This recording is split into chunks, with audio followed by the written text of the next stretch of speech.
So, I watched the new Spider-Man Across the Spider-Verse film, and it was a pretty damn good film.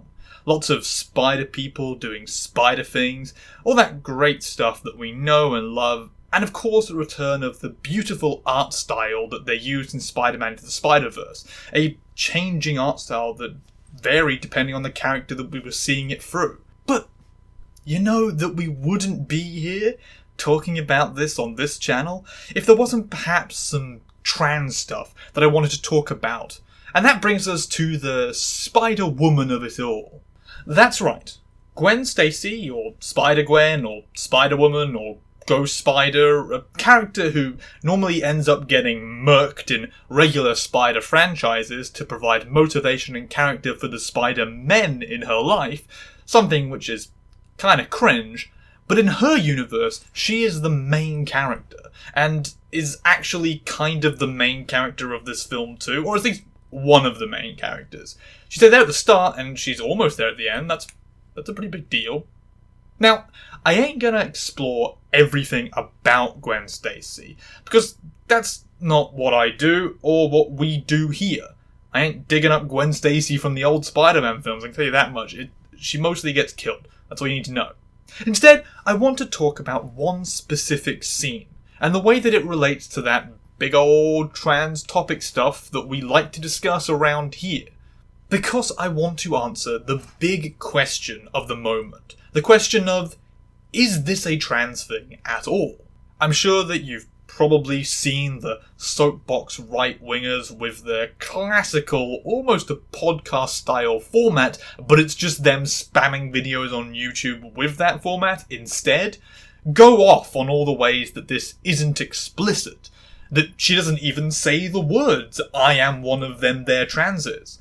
And so I thought, maybe it's worth having a little talk, and to see if this isn't just the trans community getting caught up in adopting a new character into our list of icons that aren't technically trans, but just speak to us. So, let's transvestigate this shit. Nope. Cannot call it that. That's, the bigots have really ruined that term. Let's cut that one out. Let's trans-explore this shit. Yeah, I think that's still safe. So there is one fundamental scene to this whole conversation. The scene where Gwen Stacy comes out to her father as Spider-Woman, rather than getting caught as Spider-Woman, something we'll get into later. And there are a few elements to this that do lend credence to the idea that this is meant to be allegorical for a queer thing in general, and more specifically, a trans thing. The first major standout is the colours of the scene. This is actually quite important because colours are dominant in this film, especially around Spider-Gwen. As we see that the world through Spider-Gwen's eyes are layered in all of these colours that Haley Stenfield, the actress playing her, said was relayed to her by the directors and producers as being like a mood ring. What was that thing about the mood ring again? That was how it was first described to me by Kemp and Lord and Miller. They basically just said, to give you an idea of what Gwen's world is, it's like a mood ring. It will visually change as her circumstances change, and the emotions that she feels we will feel on in the audience on screen. I'm biased, but Gwen's world is pretty beautiful. We are literally, visually, seeing the world as representation of the emotions of the character. How she feels affects the audience's perception on her and on that scene. Now, this isn't uncommon. Media always does this in some way. A person having a dark and moody moment will be bathed in shadows and blue tints. But Across the Spider-Verse takes it to an extreme of these quite intense pastel colours that are blatant rather than subtly built into the cinematography. And during the specific scene we're talking about here, Gwen is bathed in the colours of white, blue and pink. Colours that you might recognise as being the trans colours and nobody else's.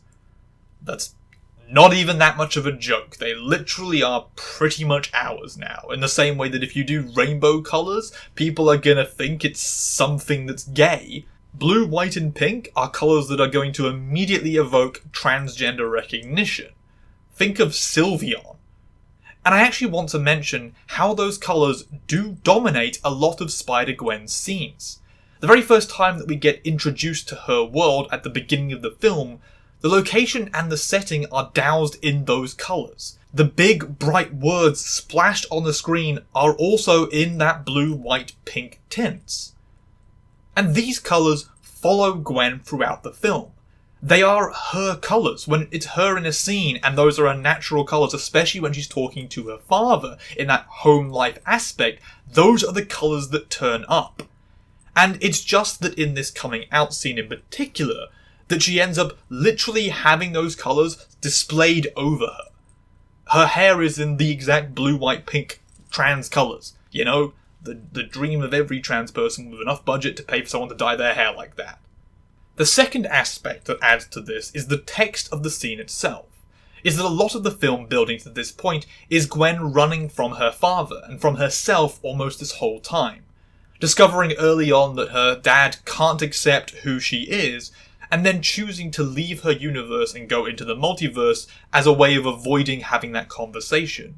Almost running away from home due to parental unaccept. This builds up to her actually talking to her father eventually in the scene that we're making, like the signature scene of this video essay.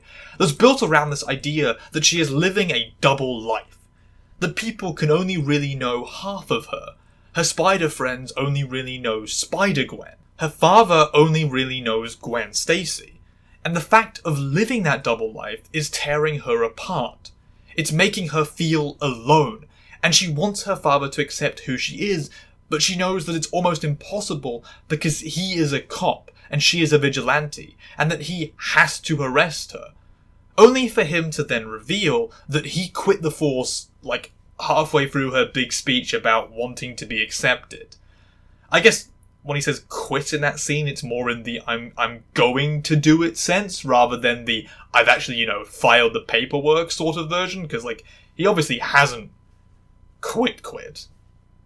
He's in his mind he said, I'm quitting, but he hasn't, actually quit. That's a very minor nitpick. But he does this because, to him, she is the most important thing and the best thing in his life. And he doesn't want anything to come between her and him. It's a really sweet moment. It's a moment of acceptance from Gwen's father towards who she is at a point when she is feeling really torn by these parts of herself. And this whole thing is a story arc that a lot of trans people can relate to. That idea of having parts of yourself that you hide from others, that you have to live a double life depending on what groups you interact with. Many trans people with non-accepting families like Gwen are forced to present as whatever their family thinks they are while at home, and only change into who they want to be outside of that home. Double lives are always linked by their nature to a very queer message. Because due to the way that society has held a very bigoted view on queer people, has enforced these societal norms that push them into the outskirts, and because being queer is something that you can in some way hide, is something that you can cover up or be in the closet for, it works very well into that allegory and representation that superheroes adopt. So it's not surprising that the text here is one that relates a trans message to the people that are receptive to it. The third element that came up even before the film released was the fact that Gwen Stacy has a trans flag with "Protect Trans Kids" in her room. Now, here's a fucking fact for y'all. A goddamn fact. I don't know anybody who isn't trans who has a trans flag on their wall. If I see you walking around with a trans pin on your bag or a little trans flag on your jacket, I'm going to think you're trans. In the same way, the trans flag on the wall really does feel like another little aspect that adds to this case, that reinforces the idea, at least from a queer community perspective. Because, sure, I could understand an ally totally having one of those on their wall. A ally could absolutely want to protect trans kids and have a trans flag to show that they're an ally. That could happen. I haven't seen it yet. And if I saw that, I would think that you were trans, or that, there's an egg about to get cracked, am I right over here? Also, complete side note here, but I have to mention it. Haley Stenfield plays a lesbian in another incredibly artistically beautiful animated thing, specifically via an Arcane. That doesn't prove anything, but it's just very hilarious to me that Haley Stenfield has, I guess, maybe been typecast as the "we need a queer voice actress, oh I know, let's get Haley to do it." I think it'd just be really funny if that were the case, especially because I don't actually know if she's gay or not.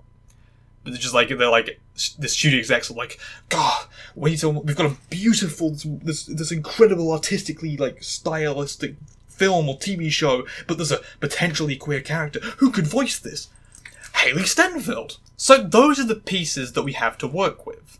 Elements of cinematography, the visual placement of colours used around and to define Gwen throughout the film, and very specifically during the coming out scene, the text of the coming out itself being layered with things that queer or trans people can connect to or relate with, and finally the goddamn trans flag itself. With all those elements, we need to answer the big question of the day here. Is Gwen Stacy, Spider-Gwen, Spider-Woman, Ghost Spider, the unfridged lady of the hour, is she trans? And the answer is, I don't know. She never explicitly says that she is or that she isn't. I don't think you can come away from this saying, aha, she definitely is transgender. But I also don't think that people can come away saying, aha, she definitely isn't transgender. And in a broader sense of wanting to get more trans representation in general, yeah, it would be good to have her be declared as such. To have her actually explore that identity in specific terms that cannot be denied by the wave of right-wing YouTubers who can only see media in terms of the literal text, being unable to consider the idea of subtext as anything because, I don't know, media illiteracy and bigotry going hand in hand, I suppose. But in a more specific, just considering this film alone sense, I don't think it really matters if she definitively came out as trans or not. The use of the subtext, the colours, the language, the identity that she adopts, and the narrative that is her character development over the film is something that speaks to trans people, is something that relates. We have worked with less to make an icon out of. I don't think it's unreasonable for any trans person to see themselves in Gwen. I mean, god damn it, guys, we made the Babadook a gay thing. I think we can just declare Gwen Stacy to be a trans thing, to be a trans icon, regardless of if she is actually trans or not definitively in the law. Because at the end of the day, it's not something that needs to be blatantly confirmed for it to be something that we connect with. For it to be something that represents the trans community. And maybe, when she finally earns her own actual film that centers her as the only protagonist, Sony can gather up some spine or backbone and actually make it a reality. Something that is possibly more likely if we keep just demanding that it happen. Seriously, if we all just keep saying that she is trans to the point that people just kind of see her like that, Sony might just acquiesce and make it a confirmed part of her character. Even if it might piss off the conservatives in America or the Chinese censorship. It's happened before. And it's also not unreasonable to have that be a part of the allegory and representation of a superhero. Because superheroes have long had an association with the queer community, as we covered. The whole idea of a secret identity, of being different, of not being understood and having a part of who you are be vilified by media, or parts of the Spider-Man story, are essential aspects of the queer story as well. Even if those characters are not queer representation, they end up being queer allegory by pure virtue of them mirroring so much of the community. So that's my thoughts on this film, and on the character of Gwen Stacy. If you want her to be trans, then she can be trans for you. If you identify with her as a trans person, you can do that. If you want to go around telling people that, no, No, she never says that she's trans. You're merely building a case from a bunch of media subtext and connotations that I can't understand. And I deny that as a cis person who gets unreasonably mad when any queer identities get even close to my beloved franchises. You can do that too, you fucking weirdo. Just don't expect me to want to listen to you. That's about all I had. If you liked what I said here or enjoyed my opinions, then you can like, share, subscribe and comment. Or you can burst into the Sony headquarters, grab the CEO by the lapels and tell them to stop being a fucking coward and make Gwen tell Miles that she is trans before turning to the camera and saying, "Fuck you, random right-wing YouTubers who made a bunch of little videos whining about this. Hope this makes you even more mad." If you want to see more from me, you can go check out a ton of transmedia analysis all over this goddamn channel, because that's what I like doing. If you really want to support me, the best way of doing that is by going to my Patreon and subscribing there. YouTube is unreliable as an income source, especially when sponsors don't like trans stuff that much and YouTube advertisers like it even less. So that is really the best way to ensure that I get to have food or electricity to keep myself alive, and making more videos for your insatiable consumption. The names of the people in the $5 and up category on my Patreon will be on the screen right now, scrolling past, as part of the deal for signing up to that. And I appreciate them and every single person who is a patron of this channel, regardless of their tier. It's their support that keeps me making videos and keeps me motivated, because I know people want to listen. Other than all that, thank you for watching the video and hope you have a great day.